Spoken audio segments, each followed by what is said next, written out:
Hello, hello! Magandang sa lahat. General Claudio here. Guys, kamusta mga network marketers or mga direct sellers or mga affiliate kung sino man nanonood sa akin right now and you feel like yung mga topic natin dito sa page natin is talaga makakatulong sa'yo. Primarily, yung mga content natin ay para sa mga network marketers. Pero na-realize ko na marami nanonood sa atin dito from different industries. By the way, i-drop mo dyan kung hindi ka network marketer or kung network marketer ka man, type mo dyan, network marketer ako. Kung financial advisor ka, type mo dyan, financial advisor. Kung real estate ka or maybe your broker ka or agent ka, type mo dyan, real estate. Or affiliate ka, type mo dyan, affiliate or both, whatever, type mo dyan. So anyway, sa video na to guys, ang pag-uusapan natin is mapag-iwanan ka sa network marketing if etong mga bagay nito, ito pa yung ginagawa mo. Yan, no? So, ano ba tong mga bagay nito na possible na hindi ka aware na ito pala yung magpapabagal sa network marketing business mo. Okay? So, ready ka na ba? Type mo ready sa may comment kung ready ka nang makinig. And let me dive in sa magiging topic, sa magiging discussion natin. Apat ito guys, apat ito. These are four things na if hindi ka aware, these are four things na magpapabagal sa network marketing business mo. Okay? So, una, luli. Ano tsara ng luli? Luli, lulubog, lilitaw. Lulubog, lilitaw. Kung ikaw yung tipo ng maayos ka lang sa simula, like excited ka lang sa simula, pero kung nasa kalagitnaan na, nag-quit ka na, nawawala ka na ng gana, and all now. I'm not saying this guys to offend you. I hope hindi ka na-offend sa sinasabi ko. Lalo na kung ito yung na minsan nakakagisnan mo. Nakakagisnan, tama ba? Nakagisnan, di ba? Parang pag nagsimula ka, excited ka, kung wala na excitement, kung halimbawa nare-reject ka na, ayaw mo na, or wala na excitement, di ba? Kumbaga, you are emotion-based sa mga decisions mo. I hope na dumating ka sa level of maturity na ibase mo yung decision mo sa principle, not by emotion. Sinasabi ko to kasi I just realized this one, na maiiwanan ka sa network marketing kung excited ka lang sa simula. Kasi you will always be a starter but never a finisher. And na-realize ko na, of course, nasa network marketing ka dahil gusto mong sumasenso, gusto mong umangat, gusto mong mabigyan ng bagong buhay yung pamilya mo, gusto mong mag-improve o umusad yung negosyo mo. Then na-realize ko lang na kailangan consistent ka. And you consistently show up regardless of how you feel. If you master just one thing in the next 12 months, I'm assured, I rest assured into this, may usad ang magiging business mo. Hindi ko sinabing yaman ka agad kasi depende rin kung paano mong gagawin even as you show up. But the mere fact that you show up in meetings, show up in coaching, show up on training, show up in all activities, showing up here, yung nanonood ka sa akin right now, di ba? You're giving yourself the opportunity to learn or absorb the things na kailangan matutunan sa network marketing business mo. Alam mo yun, like, and you show up to the activities, specifically, this is very important, specifically to income-producing activities, malayo mararating mo sa network marketing business mo. So, yung unang kailangan baguhin, kung ayaw mong mapag-iwanan ka o mahuli sa network marketing, kailangan hindi ka lulubog lilitaw. Kailangan dumating ka sa level ng decision mo, sa maturity mo sa buhay, na sasabihin mo, okay, hindi po pwedeng ganito ako. Hindi po pwedeng, kung maganda ang takbo ng negosyo or maganda yung mood ko, magnenegosyo ako. Kung hindi maganda yung mood ko, hindi ako magnenegosyo. I hope dumating ka sa level na tanggapin mo na and you make a decision that I will do this regardless of how I feel. I will show up regardless of how I feel. I will prospect. I will talk to people. I will create content. Kung ang style ng pagbubusiness nyo is face-to-face, I will show up in a face-to-face meetup. I will be there regardless of how I feel. And you would realize that that was one of the best decision na gagawin mo sa business mo, na you base your action on emotions, not you base your action on principles, not on emotions. Maliwanag ba? Type mo clear, type mo yes, type mo agree, heart mo to, share mo to sa mga ka-teammates mo, or share mo to sa mga group chat ninyo if you find this one principle valuable. Second principle. Second thing. Itong una is if hindi mo to mahanapan ng paraan, 'di ba? Na luli ka, like kung simula lang excited ka, you're always just be the first, ano ba yung mga excited ka lang sa simula, kung ganun ka palagi, baka mahirapan ka. Or hindi lang baka mahirapan ka talaga sa pag-build ng business na to. That's the first one. Second one is mapag-iiwanan ka sa network marketing kung hype palagi yung style ng pagbe-business mo. You can always build. Palagi ka makaka-build ka. Lalo na sabi mo, wala kang gagawin dito, upo ka lang, grabe, bibigay ko sa yung pinakamagandang posisyon mo lang, mga ganito. You make a lot of promises. Ano ba yung hyping? Ito yung sinasabi ko, you make a lot of promises na hindi naman totoo, or you make promises na hindi mo naman kayang panindigan. Hype yon. Tama. So in short, that's lying. Hyping is lying. Diba? You lie. You tell things that is not true. Which is hindi mo dapat gawin, I mean, anything that is built on lie will not last. Halimbawa lang, kung gusto mo magkaroon ng maayos na marriage, kailangan yung marriage na yun is built upon honesty. Tama? And that's, I mean, any partnership, of course, yung pinaka-highest level, premium yan, marriage. Or any relationship, maybe in a family relationship, or in a workmate relationship, lalong-lalo na sa business, if it is based on lies, or even white lie, I don't think it will work. So same goes with your network marketing business. Kung marami kang pinangako na alam mong hindi mo kayang panindigan, kung marami kang sinabi dun sa prospect na alam mong hindi naman totoo, just for the sake na makuha mo yung mga pay-ins, makuha mo yung mga sign-up, or you kind of like cover up things, or you make it like you sugarcoat things, diba? Hindi ko naman sinabi na sabihin mo na, mahirapan ka, ganun mga style sa prospect mo, diba? Like, puro lang hirap ang sasabihin mo. Kaya nga tayo nagpe-present para mapakita mo yung possibilities. Pero yung sinasabi ko na, I mean, like, you say so many things na hindi totoo. Diba? Hyping is lying. And you build your business that way. You will jump from one opportunity to another. Na di mo dilis, bakit hindi ako makabuild ng maayos? Kasi base it on lie. And you don't want to build your business that way. Maliwanag ba? Hello, Warlito Panzo, magandang araw. So secondly, may iwanan ka kung puro hyping ginagawa mo. By the way, just wanted to say this. If you want to do your business the right way, and kung ikaw yung tipo na nakikinig ngayon sa akin, at Jared, paano manalo sa network marketing? How to win in network marketing? Meron akong, I waived the fee. So free to, dapat supposedly may bayad to. So I waived the fee. I will conduct a 2-hour webinar. I don't know, maybe 2 hours yung webinar na to. Depende, baka mag 3 hours pa to. No? This is a very good webinar. This is on October 25. This is 8 p.m. Philippine time, October 25. So kung hindi ka pa naka-register, register ka. Check the link. Nilagay ko dun yung mga content ng webinar na yun. Lalong-lalo na kung ayaw mo mapag-iwanan sa network marketing in the next couple of months, in the next couple of years, be there on that webinar because I'm gonna share amazing principles or amazing tactic or strategy na dun mo lang maririnig sa webinar na yun. Yes, I'm telling you that kasi hindi ko sinasabi yan dito sa loob. Sa labas, I mean dito sa mga content ko. But that's free. So check mo na sa my comments or dito sa my caption sa taas. October 25, 3 secrets to dominate your network marketing business. Kahit wala ka pang result or wala ka mapakita ng resulta, kaya mo ma-dominate ang network marketing business mo. Check mo na sa comment, register ka. I waive the price, that's for free. Okay? So the first one, mapag-iwanan ka sa network marketing kung lulubog lilitaw ka. Nagpapakita ka lang kung feel mo. Kung hindi mo feel, hindi ka nagpapakita. Okay? It's not gonna work. I'm really sorry to say.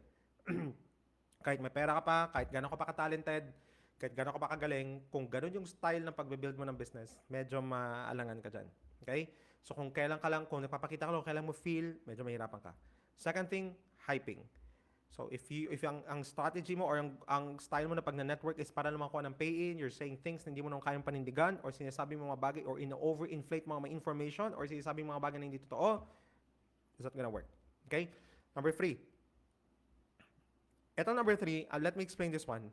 Kasi baka hindi nyo maintindihan or baka ma-misinterpret nyo sabihin ko. Mapag-iiwanan ka sa network marketing kung hindi mo ma-solve yung problem ng oversaturation. Sandali, what do you mean? Palagi itong sinasabi na ayoko mag-network, ayoko mag-join sa company na yan kasi oversaturated na. Ayoko na ganito kasi oversaturated na. Ayoko ganito kasi oversaturated na. It's always the problem of oversaturation. And mind you guys, kahit bagong company ka, you will arrive at a point in your business where you feel like oversaturated na. Pero one thing I've realized, ang mga magagaling na marketer, hindi problema ang oversaturation. In fact, if you know how to market, and how to position yourself well, marunong ka kung paano may position yung sarili mo, maniwala ka sa akin, oversaturation will never be a problem. Dati naalala ko several years ago, naging problema ko oversaturation. Kasi parang yun ang palaging usapan sa loob ng community. Parang, baka oversaturated na kasi ganito. Ang daming sinasabi about the product, ganito, baka compensation plan, baka problema yung ganito, and all. There's so many things na sinasabi.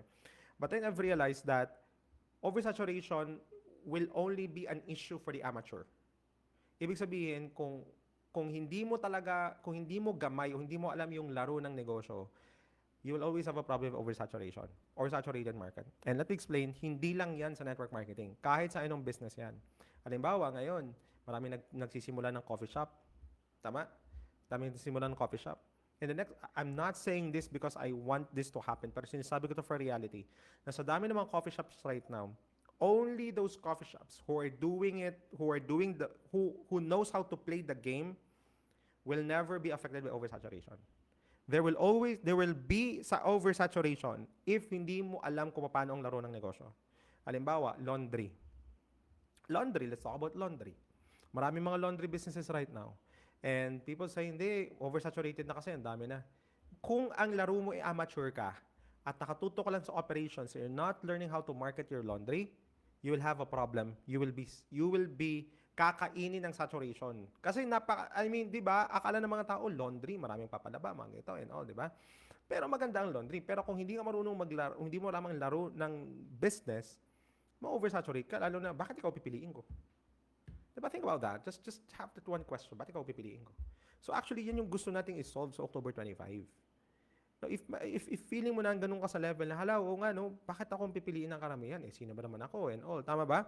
May mga ganun ka mga questions, may mga ganun kang tanong. October 25, if you have a problem with oversaturation, if you want to solve that one, go ka sa October 25. So, register ka na right now if hindi ka na baka-register because we're gonna discuss about it. If hindi mo ma-solve ang oversaturation, okay.